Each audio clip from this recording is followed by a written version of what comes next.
Good day guys, nag-drop by kami sa Marikina Sports Center today. Guys, open yung pool nila 8 a.m.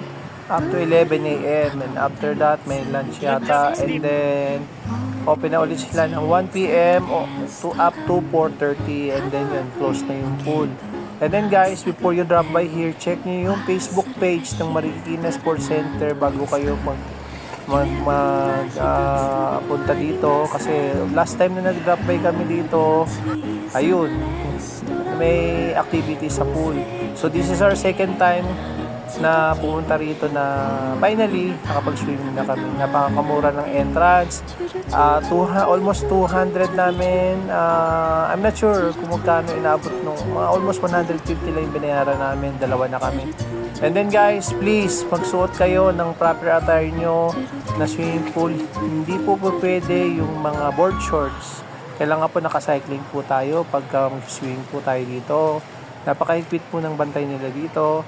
And guys, enjoy. Napakalinis ng swimming pool at napakaganda ng Marikina. Napakalinis. Guys, drop by kayo.